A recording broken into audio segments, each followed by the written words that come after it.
फजर एक शरारती छोटी सी लड़की थी। एक दिन फजर ने जोर से अम्मा जान को पुकारा जो बावर्ची खाने में केक बना रही थी, और उन्हें बताया, मम्मी मुझे नूर ने अपनी सालगिरह पर बुलाया है, क्या मैं जा सकती हूँ? अम्मा जान बोले, अगर तुम कोई शरारत ना करो तो तुम अपना नीला नया लिबास पहनकर जा सकती हो। फजर ने अम्मा जान से पूछा, लेकिन अम्मा जान, मैं जूते कौन से पहनूंगी? मेरे पास नीले लिबास के साथ पहनने के लिए नीले जूते नहीं हैं, और मेरे पुराने जूते छोटे हो गए हैं। अम्मा जान ने इससे कहा, अच्छी बात है, मैं तुम्हें नीले जूते खरीद देती हूँ, लेकिन तुम्हें इन दिनों में शरारतों से बचकर और अच्छी बच्ची बनकर रहना होगा। फजर ने यह नसीहत सुनकर फैसला कर लिया कि वो अच्छी बच्ची बनकर रहेगी, लेकिन किसी न किसी वजह से इससे गलती होती रही।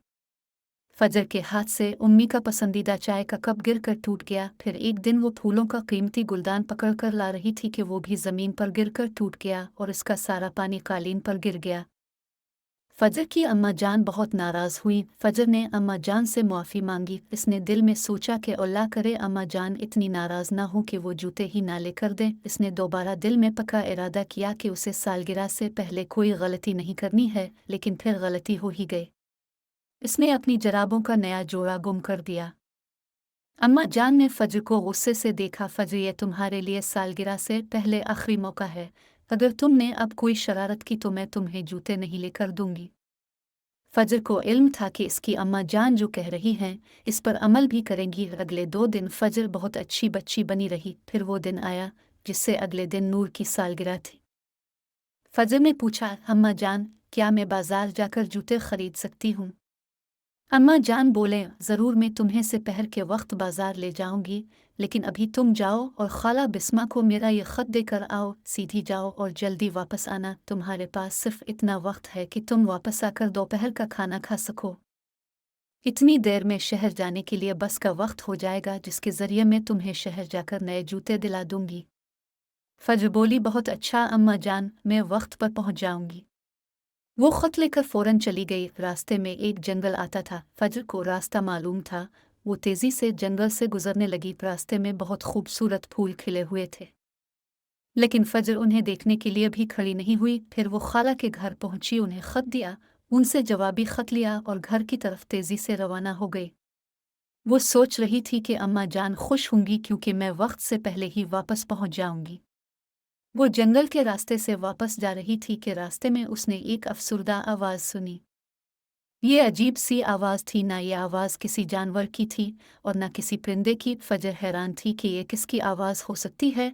वो एक लम्हे के लिए ठहरी और आसपास देखने लगी। तभी दरख्तों से कोई चीज़ निकली और दौड़ती हुई इसकी तरफ आई।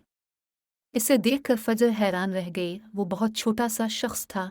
वो कद में कहीं छोटा था।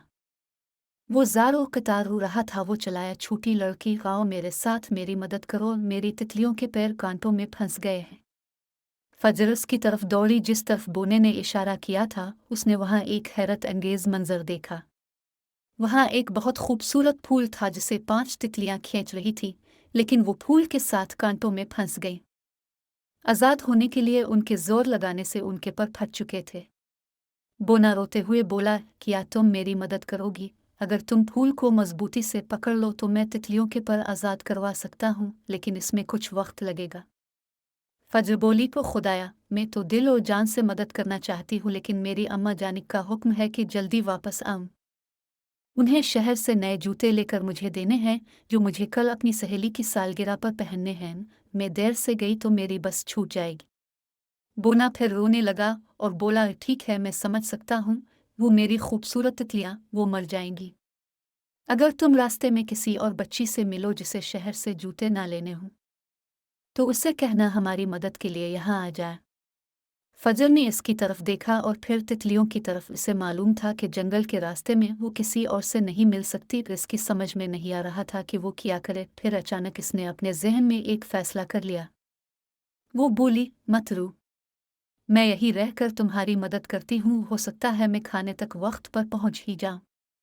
बोने ने अपनी आंखें पोंछते हुए इसे कहा, तुम्हारा 1000 दफ़ा शुक्रिया। अब आओ और मजबूती से फूल को पकड़ लो, मैं तितलियों को पुरसुकून करता हूँ। फजर ने मजबूती से फूल को पकड़ लिया। बोना दौड़कर तितलियों के पास पहुंचा। वो नोकीले कांटों से परों को आज़ाद करवाने लगा। एक के बाद एक को इसने आज़ाद करवाया। खासा वक्त लग गया, आखिर ये काम मुकम्मल हो गया। बोने ने फजर से खुशी खुशी कहा, तितलियां आज़ाद हो चुकी हैं, तुम्हारा शुक्रिया, मुझे उम्मीद है तुम वक्त पर पहुंच जाओगी। फजर बोली, खुदा हाफिज, अल्लाह करे तुम भी घर खैरियत से पहुंच जाओ। अब इसने दौड़ना शुरू किया। वो हानपति कांपती घर पहुंची। अम्मा जान बोली, वो रास्ते में फजर, आखिर तुम क्या करने बैठ गई थी? खाना कब का मैंने खा लिया और बस बिल्कुल तैयार खड़ी है। फजर बोली, उम्मी, मैं कुछ नहीं कर सकती थी, रास्ते में एक बोना मुझे मिला था। अम्मी डांट कर बोले, झूठ ना बोलो, तुम्हारे नीले जूते तुम्हें नहीं मिल सकते। फजर बोली, अम्मा जान, जूतों के बगैर तो मैं सालगिरह पर भी नहीं जा सकूंगी और मेरे पास और जूते भी नहीं हैं।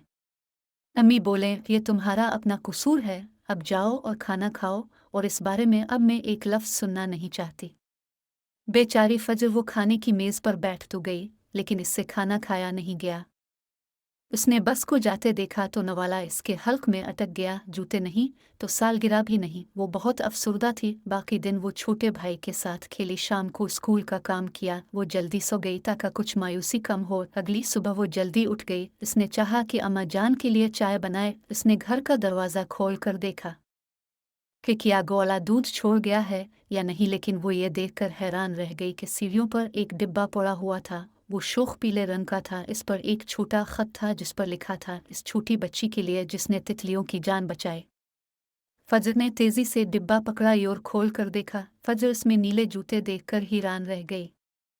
दुनिया का खूबसूरत तरीन रेशमी तारों से बना हुआ नीले जूतों का जोड़ा। दोनों जूतों पर दो सुनहरी तितलियां जड़ी हुई थीं। उनका कद इतना ही बड़ा था जितनी कल वाली तितलियां। फजर ने खुशी से नारा लगाया। उसने जल्दी से जूते पहनने की कोशिश की। वो बिल्कुल पाँव के नाप के थे। उसने अपनी जिंदगी में इससे खूबसूरत जूते नहीं देखे थे। वो दौड़ती हुई अम्मा जान के पास पहुंची और कहने लगी, अम्मा जान देखें, वही बोना जूते लेकर आया है। मुझे लगता है इसे मालूम था कि मुझे देर हो गई है और मैं जूते नहीं खरीद सकती। जाहिर है अब अम्मा जान को फजर की बात माननी ही पड़ी। वो बहुत खुश हुई। अम्मा जान ने कहा, तुम उन्हें पहनकर बहुत प्यारी लगोगी। फजर बोली, वाह जी वाह, हर चीज़ ठीक हो गई, मैं सालगिरह में जाऊंगी। और वाकई सालगिरह में वो जूते पहनकर सबसे प्यारी लग रही थी।